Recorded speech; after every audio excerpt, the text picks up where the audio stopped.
लोकप्रिय भारतीय जनता पार्टीचे भूतप्रमुख नितीन गणपत गावडे यांचा प्रवेश केला जाईल. दीपकरावच्या माध्यमातून त्यांचा आगमन झालेला आहे आणि सगळे प्रवेश दादांच्या भाषणाचा अगोदर होतील. वक्त्यांना मेन माणसांना आपल्याला ऐकायचं आहे. यानंतर झाले बाबूराव फुलमाळे अगदी थोडक्यामध्ये भावना व्यक्त कराव्यात. 2 मिनिटाचा अवधी सर्वांना वेळ आहे, त्याच्या पलीकडे जाऊ नका. मोबाईल घेऊन खरं तर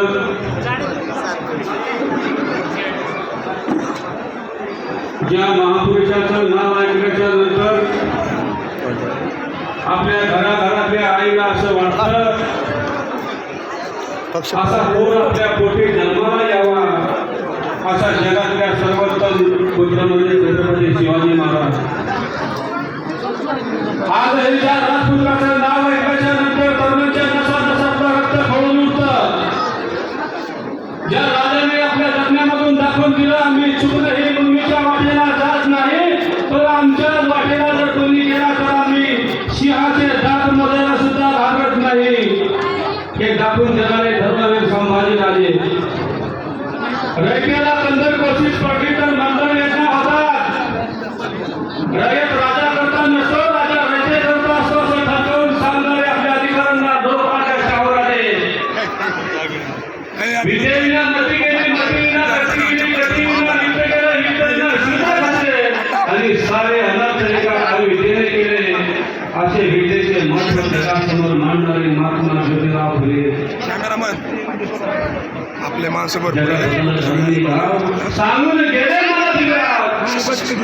या हिंदू पुरुषाला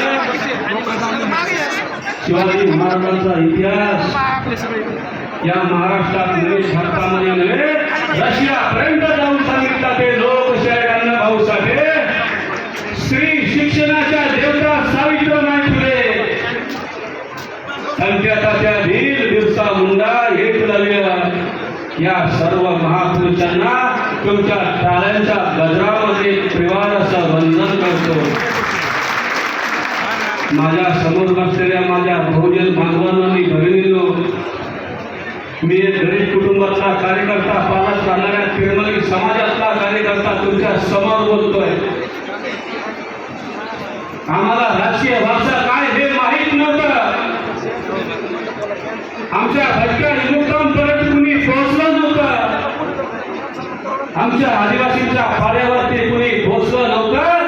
परंतु या महाराष्ट्राचं वादळ रोहितदादा पवार यांच्या माध्यमातून यांच्या नेतृत्वाखाली मी भटक्या हिंदुत्वाच्या पाड्यापर्यंत पोहोचू लागलो आणि ही ताकद आम्ही माझ्या स्वभावात भावासारखा काम करणारा, माझ्यावर विश्वास ठेवणारा ज्ञानदेव लष्कर आणि सर्व भटके हिंदुत्वाची प्रेम स्वाभिमानाने दादांवर विश्वास ठेवून काम करतो. दुःख या गोष्टीचं वाटतंय दादा,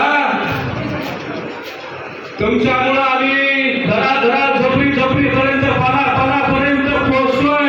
अभिमान आम्हाला यासाठी. बाळासाहेब तुझी माफी मागतो. आंबेडकरी बहुजन चळवळीचे ज्येष्ठ नेते आदरणीय बाळासाहेब गायकवाड यांचे अखेर आगमन झालेलं आहे. टाळ्यांच्या गजरामध्ये आपण सर्वांनी बाळासाहेब गायकवाड यांचं स्वागत करा. जरा टाळ्या. आदरणीय दादांचा मतदारसंघ आहे, जरा टाळ्यांचा गजर आपण जोरदार करायचा आहे. बाळासाहेबांना विनंती आहे, आपण पुढे यावं, सुरू करा. अभिमान असं वाटतो त्याला तुमच्या नेतृत्वाने काम करताना आणि दुःखही वाटतं. आनंद का वाटतो आणि दुःख का वाटतो? आनंद यासाठी वाटतो आम्ही दादांना येत्या 20 तारखेला महाराष्ट्राचं मुख्यमंत्री बनवण्यासाठी भविष्यामध्ये आम्ही तुमच्यापर्यंत पोहोचतोय आणि सर्वांचा असा विश्वास आहे दादा. आमचं नेतृत्व, आमची सावली, आमचं विकासाचं नेतृत्व फक्त महाराष्ट्रात रोहितदादा पवार आहे. आणि दुःख या गोष्टीचं वाटतं की प्रत्येक आदिवासींच्या पाण्यावर गेल्याच्या नंतर साहेब आदिवासींच्या पाण्यावर गेल्याच्या नंतर काय म्हणतात लोक, आमच्यापर्यंत आजपर्यंत कोणी पोहोचलं नाही, परंतु दादांच्या नेतृत्वाखाली तुम्ही पोहोचला. परंतु आता वेळ जरा कमी आहे, बोलण्यासारखं भरपूर आहे, परंतु जाता जाता एवढा निर्धार निश्चय करतो. दादांचा शब्द म्हणजे शब्द असतो. दादांच्या नेतृत्वाखाली आम्ही काम करणारे आमचाही शब्द असतो. माझ्या भटक्या माता माऊलीनं माझे शब्द देतो. दादांना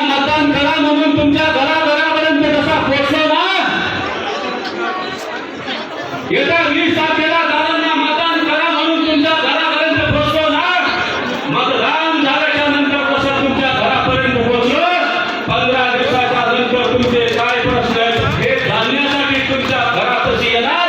आठवडा पूर्वाच्या शब्द आणि आमचे भक्ती मात्र तुमच्यासाठी सज्ज आहे. एवढाची ठिकाणी बोलतो आणि थांबतो आणि जाता जाता फक्त हेच म्हणून जातो, उंच भरारी येणाऱ्या आकाशाची कमान असते. उंच भरारी येणाऱ्या आकाशाची कमान असते. या कर्जत जामखेडसह महाराष्ट्राला इथल्या भूमिपुत्राची नाही